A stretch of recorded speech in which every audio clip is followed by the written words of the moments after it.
Rebonjour, rebonsoir avec moi, le gars des plantes. Aujourd'hui, on continue mon livre. Donc, je pense que c'est la partie 8, si je me trompe pas. On est quasiment à la fin. Je dirais qu'il reste peut-être 6-7 chapitres, gros maximum. Donc, peut-être qu'on va terminer ça en quelques parties. J'ai en tête peut-être 3 à 4 parties, mais ça peut être moins, ça peut être plus. Sans plus tarder, on commence maintenant. Alors, prochain chapitre, biologie. La biologie de l'animal est parfois très semblable à l'humain et parfois très différente du même coup. Nous persistons à vouloir tuer et sacrifier des animaux à travers différentes expériences dans le but de nous en apprendre plus sur les conséquences des produits pharmaceutiques, blessures et maladies. Par le fait même, guérir des humains par la souffrance animale est absurde. Comment peut-on penser que faire du mal à autrui peut nous apporter des réponses à nos questions? Présumer un résultat identique à l'humain que l'animal a obtenu est tout autant inconcevable puisque les animaux réagissent différemment des humains. Selon quelques points, ils ont des ressemblances, certes, mais ne sont pas une copie conforme de nous. De plus, toute maladie, blessure ou conséquence, lorsqu'elles sont provoquées, agit différemment que lorsqu'elles se développent sous une plus longue période. En conclure que les résultats seront erronés et qui retarderont plus les recherches que les avancées pourraient être de caractère véridique selon plusieurs aspects. Même si elles peuvent nous faire avancer, nous instruire et nous aider dans notre vie, le simple fait de participer à un massacre pour innover nos produits plus rapidement est, selon moi, une grave erreur de l'humanité. En plus de les sacrifier pour nos tests, il faut refaire ceci sur la race humaine avant de pouvoir l'intégrer sur nos tablettes et savoir qu'ils sont réellement sans danger ou très peu pour le domaine pharmaceutique. Mis à part ce volet, pourquoi l'humain persiste à vouloir continuellement innover dans des secteurs problématiques ou que ceux-ci peuvent être beaucoup plus faciles et efficaces à être traités avec les produits de plantes ou par d'autres moyens beaucoup plus naturels. Par exemple, certaines maladies peuvent être traitées avec la consommation excessive de plantes ou tout simplement en changeant notre alimentation. Un simple mal de gorge peut être traité avec beaucoup d'eau chaude, des épices, certains thés ou encore des agrumes comme le citron. Un rhume ou une toux serait bénéfique, encore une fois, avec une alimentation riche en vitamines et minéraux, ainsi que beaucoup de légumes, réduit et même répare les effets néfastes que le problème engendre. En plus d'avoir un remède sans souffrance, beaucoup moins dispendieux, plus naturel, moins dommageable à long terme, vous n'avez aucun effet secondaire comme des somnolences ou autres effets non désirés qu'amènent les médicaments. Ceci étant dit, je crois bien qu'il faut favoriser une cure beaucoup plus naturelle à base de plantes, huiles essentielles, sortir dehors, prendre l'air et le soleil, faire du sport, méditer, prendre des douches froides, faire de l'aromathérapie ou encore changer ses habitudes alimentaires bien avant d'avoir recours aux médicaments pharmaceutiques. Le seul avantage que je vois pour la pharmacie, c'est d'avoir un remède parfois plus rapide et plus commode pour certains. Je pense que cela ne s'applique pas seulement aux médicaments pharmaceutiques, mais bien à tout ce qui se rattache comme produits vendus à la pharmacie. Par exemple, pour le shampoing, déodorant, savon, dentifrice, etc. Ce sont tous des choses que l'on peut faire maison. Pourquoi je vous parle de ça maintenant? Pour vous faire économiser, vous croyez? Eh bien, certainement que vous allez faire des économies, mais pour quelle raison j'ai amené le sujet est en fait à cause que plusieurs des produits vendus en pharmacie sont en fait traités sur les animaux. Parfois, les options véganes sont en vente dans un marché d'aliments naturels ou encore dans des magasins plus spécifiques, mais je vais être honnête avec vous, contrairement à l'alimentation végétalienne avec des produits de base et complets tels que du riz, de l'avoine, de l'orge, des légumineuses, des pommes de terre et autres produits peu dispendieux dans le royaume des plantes, les produits véganes que l'on retrouve dans la salle de bain sont souvent plus dispendieux que ceux vendus à la pharmacie du coin de type classique. Certainement de meilleure qualité, moins chimique et plus durable, d'où la justification des prix. Il faut comprendre par contre que ceux-ci ont eu un développement plus poussé pour être créés selon la même efficacité que les produits normaux. En d'autres mots, une recherche scientifique a été conçue à travers la création du produit, d'où le consommateur se doit de payer pour ce phénomène indirectement dans l'achat afin que la compagnie puisse continuer d'exister. Bien sûr, toute compagnie se doit de faire un minimum de profit pour rester en vie, donc l'on doit ajouter ce montant que l'on paie sur le produit également. Aussi, de cette façon, on pourrait dire qu'ils sont un peu dans la même classe que les produits transformés végétaliens en alimentation, fausse viande, fromage végétal, lait végétal, etc. De là que vient l'idée de faire ces produits maison et davantage de cuisine. Oui, c'est plus long, mais au moins nous pouvons choisir nos ingrédients et le faire avec diverses modifications selon nos goûts. Sans cruauté animale, beaucoup plus durable pour l'environnement et certainement meilleur pour votre santé à long terme. Plusieurs recettes sont disponibles sur Internet pour les produits d'hygiène personnelle. Personnellement, j'utilise beaucoup de vinaigre de cidre de pomme, de l'huile de noix de coco, du bicarbonate de soude, de l'huile essentielle parfois et un peu d'eau en majorité de mes recettes pour mes produits. Comme ce sont des produits à base de plantes qui ont une durée de vie très longue, je vous conseille d'acheter le plus grand format disponible en magasin et de forme biologique afin d'être le plus naturel possible puisque, rappelez-vous, les ingrédients seront utilisés à l'interne et à l'externe de votre corps, donc mieux vaut en prendre de qualité plutôt que de vouloir économiser que quelques cents. Comme dans tout changement dans votre vie, cela va prendre une certaine période d'adaptation avant de vous y faire. Particulièrement si vous faites votre propre dentifrice qui sont généralement très différents de ceux vendus en pharmacie.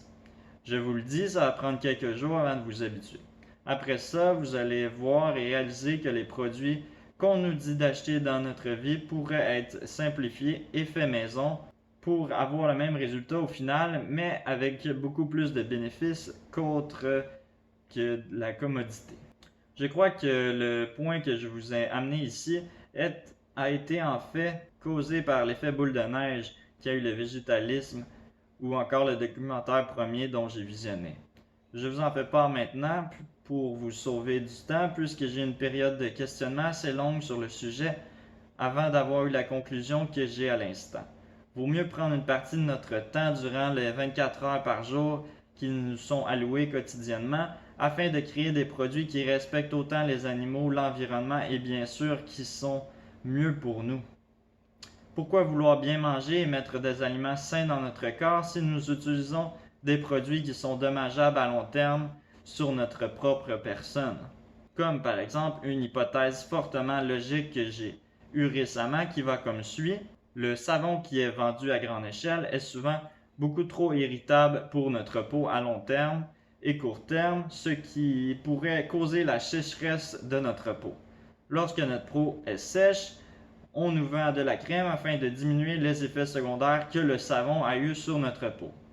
Pourquoi ne pas directement aller à la source et changer tout simplement de savon ou encore le faire soi-même à la maison? C'est certain que divers produits de la pharmacie ne peuvent pas être créés à la maison, comme par exemple la soie dentaire ou encore certaines méthodes de contraception, et ce genre de produits sont des exceptions à la règle. Par contre, attention, les deux produits que je viens de vous nommer ont des ingrédients à base d'animaux. Surprise, surprise, plus rien ne me surprend honnêtement, à chaque fois que l'humain peut intégrer un produit de type animal dans une chose, il le fait, même si ce n'est aucunement nécessaire à la conception du produit final. Pour la simple raison, encore une fois, que c'est plus rentable, cela fait rouler l'industrie et rapporte gros en termes d'argent aux compagnies internationales. C'est pour ça que vient l'idée de s'informer avant d'acheter, de se cultiver, poser des questions. À quoi cela sert si c'est complètement inutile d'avoir de la souffrance animale dans un produit et que le produit peut être en fait remplacé par une version plus respectueuse éthiquement? Et oui, les soies dentaires ainsi que les condoms vegan par exemple sont vendus dans les pharmacies spécifiques ou encore sur le web si vous n'en trouvez pas dans votre pharmacie. Vaut mieux se faire des provisions si le produit ne périme pas au lieu d'encourager la pharmacie du coin ainsi que les compagnies pharmaceutiques qui n'ont comme seul but en tête d'être plus profitables, peu importe les conséquences et les moyens utilisés. La conclusion de ce chapitre est d'acheter consciemment et de réaliser que certaines industries existent encore à cause de la demande des consommateurs. Nous avons le plus grand pouvoir qui existe sur Terre. Nous pouvons faire de ce monde un monde selon nos valeurs à travers les achats que nous faisons dans la vie de tous les jours. Un principe de base qui se nomme l'offre et la demande, qui consiste en quoi que les compagnies de tout genre offrent des produits que les gens demandent d'avoir. S'il n'y a plus de demande dans un certain type de produit et qu'il ne se vend plus, la compagnie cesse d'en fabriquer.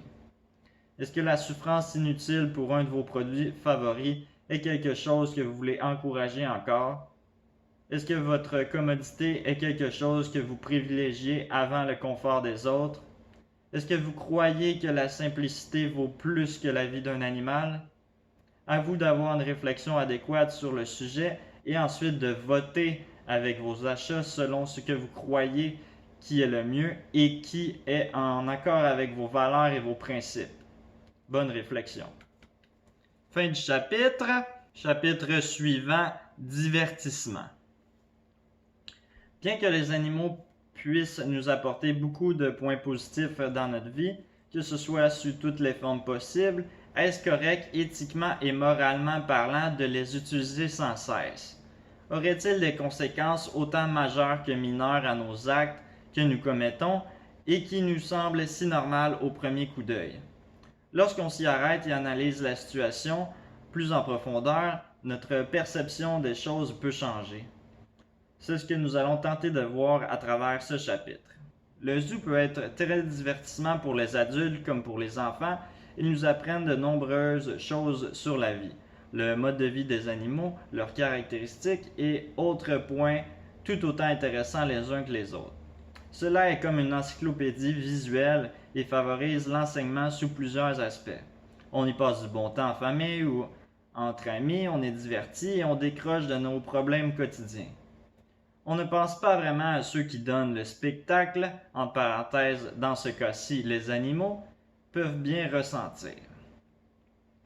Une fois qu'on s'y arrête et qu'on y porte attention, on se pose des questions. Les animaux sont-ils heureux? Parfois, il faut reculer d'un pas pour pouvoir évaluer la situation adéquatement et d'un point de vue neutre.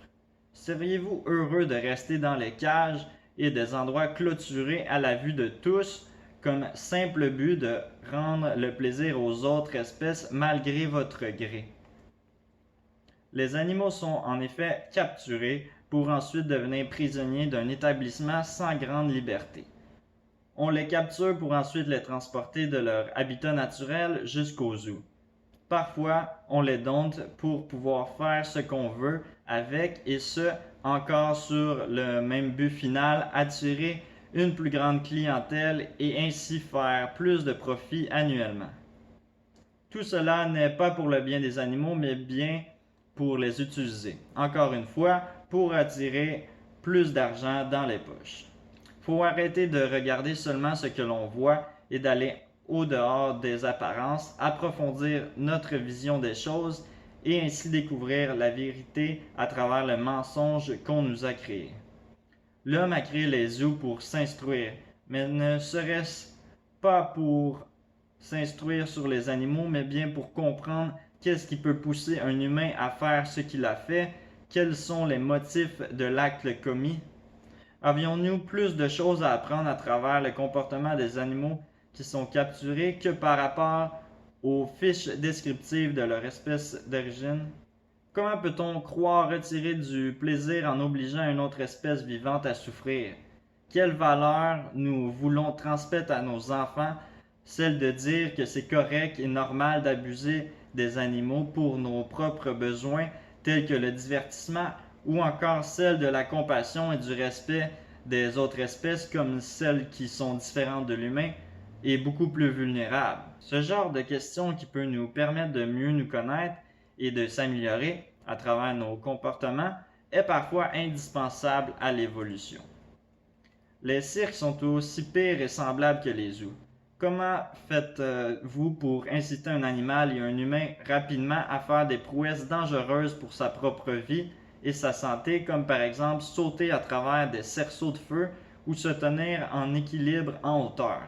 C'est simple, vous poussez l'humain ou l'animal en question à avoir peur, à lui faire mal lorsqu'il n'oublie pas ou à le menacer.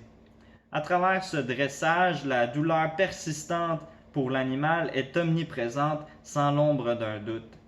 Via cette peur naît un sentiment de stress qui les amène à faire la chose demandée seulement pour ne pas être punis du refus d'obtempérer. En dehors des spectacles, les animaux sont enchaînés près de 95% de leur vie totale ou encore trimballés partout comme de simples objets ou des outils de travail. Leur bien est généralement en bas des choses les plus préoccupantes pour les travailleurs au cirque. Ce sont en fait la rentabilité et le nombre de prouesses qui sont valorisés en tout temps afin de maximiser encore une fois le profit à l'humain.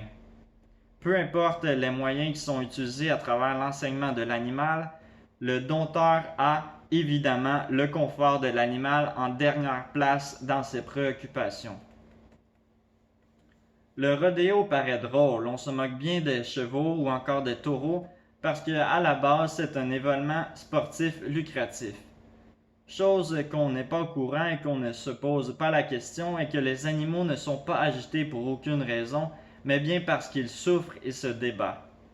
Un peu comme l'humain lorsqu'il est en situation de détresse ou de survie, leur comportement est étrangement similaire au nôtre. Lors du spectacle, la victime étant l'animal, peut se blesser gravement et ainsi nuire à sa qualité de vie ou encore à sa vie totalement.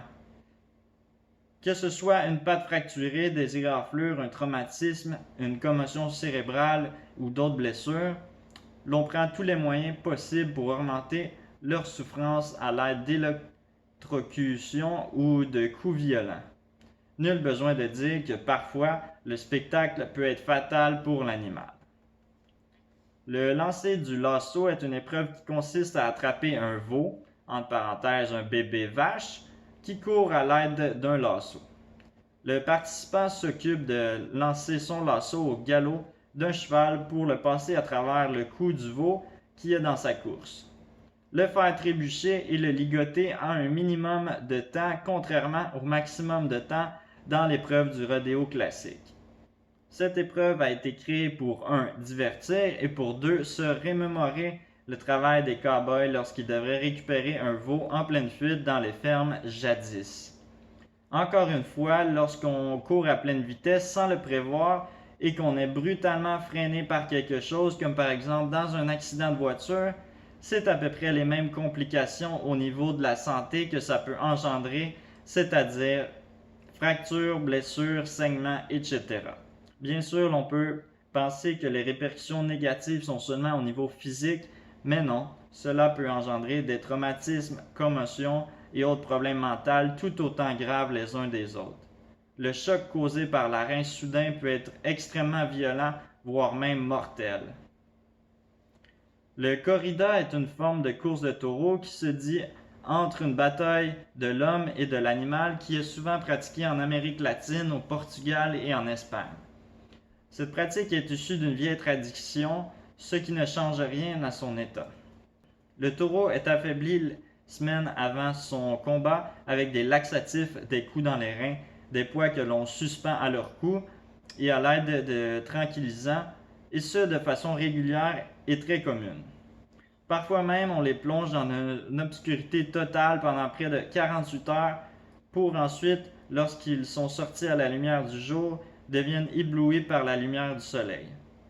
Puisque l'épreuve a une conclusion souvent en défaveur de l'animal, grâce aux nombreux moyens que l'humain a conçus minutieusement, l'animal finit sans force et est tué à la fin du spectacle avec l'estocade la plupart du temps. Les taureaux sont avant poignardés pour qu'ils perdent le plus de sang possible, donc de force, et rendent l'acte de mort le plus facile pour le matador. Le matador rentre son épée, l'estocade, en face à face, se mettant ainsi dans le berceau des cornes du taureau, donc peut causer un certain danger pour le meurtrier. Ce danger rend l'acte des plus divertissements pour la foule. La course aux chevaux et aux chiens sont essentiellement basées sur le divertissement et le profit encore une fois. Les animaux sont hautement en constant effort physique pour le but de mieux en mieux avoir de meilleurs résultats pour les entraîneurs. Encore une fois, les animaux sont amenés à être enseignés de faire quelque chose et de le faire le plus rapidement possible. Donc tous les moyens sont bons afin de le faire exécuter ce que nous voulons leur faire exécuter. Le bien de l'animal n'est pas la chose qui est priorisée encore une fois dans cette pratique d'enseignement. Les sommes des paris qui sont faits lors de ces événements sont parfois très astronomiques. Ce ne sont pas tout à fait le genre de réflexions que nous avions en tant qu'humains lorsque nous assistons à une de ces formes de divertissement ici énumérées. Bien certainement, lorsque notre plaisir personnel est mis sur table et est menacé, souvent nous préférons ne pas y penser ou éviter le sujet. Maintenant, après ce chapitre, vous pouvez avoir un jugement clair de la situation et ainsi voter avec votre argent si vous voulez encourager ce genre de pratique. Vous pouvez également avoir une idée sur nos pratiques de divertissement entre l'homme et l'animal et si ce sont, selon vous, des pratiques dites humaines. Rappelez-vous que, comme tout produit d'origine animale, la plupart d'entre eux existent encore grâce à la demande de la population. Sans demande, il y a faillite de l'entreprise, donc l'abolition indirectement également. L'argent est en effet très présent dans ce domaine et c'est sûrement pour cette raison que ça existe encore au moment où je vous écris ces mots. Ces pratiques énumérées ci haut existent aussi encore parce que nous ne prenons pas au sérieux leur souffrance. Nous sommes d'ailleurs la seule espèce terrienne consciente du mal que nous faisons et continuons à persister à leur faire parce qu'ils nous apportent plusieurs choses selon différents facteurs comme par exemple un certain plaisir visuel ou des billets verts qui sont sans l'ombre d'un doute deux choses totalement malsaines en soi lorsqu'ils sont liés aux animaux. Nul besoin de vous dire que leurs pratiques énumérées et les méthodes de divertissement ou que l'on utilise les animaux sont nullement nécessaires à la survie de l'être humain. Fin du chapitre. Prochain chapitre, pharmaceutique. 450 médicaments différents sont donnés aux animaux pour le maintien de leur santé. Très temporairement car ils ne vivent pas très longtemps et pour les abriter de certaines maladies. Aux États-Unis, 20% des revenus de compagnies pharmaceutiques sont dédiés aux habitants. La suite étant bien simple, le 80% restant est vendu aux agriculteurs. En Angleterre, ce sont presque la moitié des antibiotiques vendus qui sont utilisés dans les fermes animales et 60% de ceux-là sont utilisés pour l'industrie porcine. Encore une fois, nous consommons des cadavres traités contre plusieurs maladies et boostés entre guillemets pour agrandir leur croissance en un temps record sans compter plusieurs autres médicaments utilisés qui sont cachés à la population. Certaines personnes ont déjà voulu en savoir davantage sur ce sujet en allant dans des laboratoires fermés, en d'autres mots par effraction. Les compagnies ne se laissent pas marcher sur les pieds autant facilement lorsque l'on parle de relever des secrets qui pourraient mettre en danger la vie de la compagnie, alors ils mettent ces gens en prison pour continuer leur chemin dans leur tranquillité d'esprit et le mensonge sans regret, car après tout, ils ont ce qu'ils ont toujours voulu convoiter, l'argent. L'acte de commettre une infraction en entrant sur un terrain privé est-elle plus grave que l'acte de commettre des atrocités sur les animaux et jamais mettre les informations publiquement? Pour quelle raison, d'après vous, ce genre de compagnie ne veut pas révéler ce secret à la société?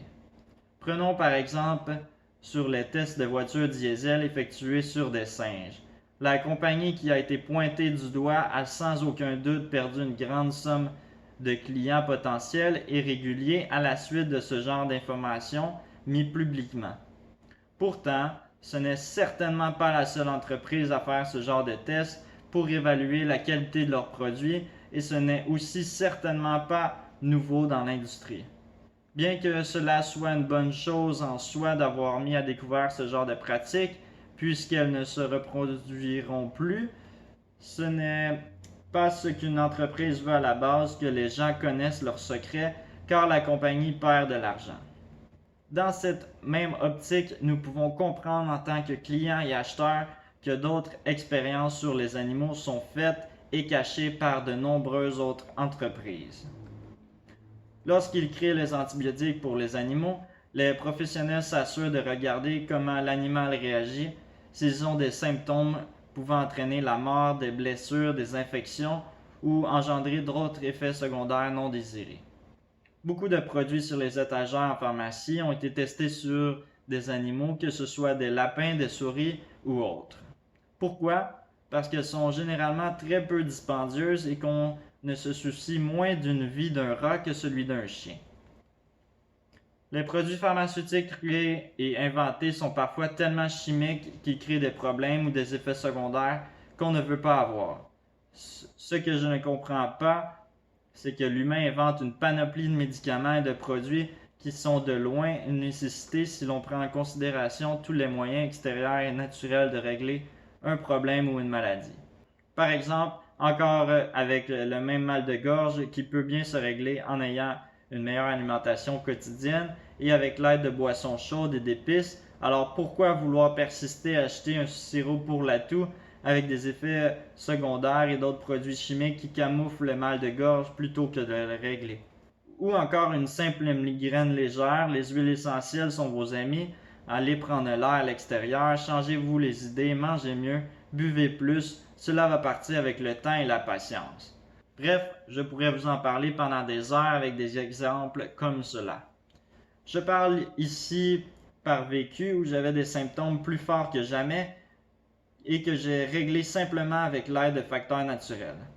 Essayez-le, vous ne perdez rien et votre corps va vous remercier. À noter également que ce genre de remèdes naturels sont parfois beaucoup moins dispendieux que les comprimés vendus en pharmacie. Je suis certain que si la société serait mieux en santé physiologiquement, mentalement et physiquement, les pharmacies auraient beaucoup moins de variétés de pilules en inventaire. Bien sûr, c'est plus commode de rentrer dans une pharmacie, marcher quelques dizaines de pas, tendre le bras et prendre une bouteille pour ensuite marcher jusqu'à la caisse, sortir son portefeuille et payer pour ensuite retourner à la maison et ingérer le médicament dans son corps que d'être en harmonie avec la nature. Pensez-y bien, le simple fait d'acheter un produit pharmaceutique a bien souvent fait du mal indirectement à un animal avant d'être mis sur nos tablettes. Encore une fois, c'est encourager indirectement ce genre de pratique en donnant notre argent à la compagnie qui a élaboré ce produit. D'autres produits disponibles en pharmacie, autres que les médicaments et pilules, sont testés sur les animaux, comme par exemple le maquillage, les parfums, les lotions, les shampoings, la crème solaire, etc.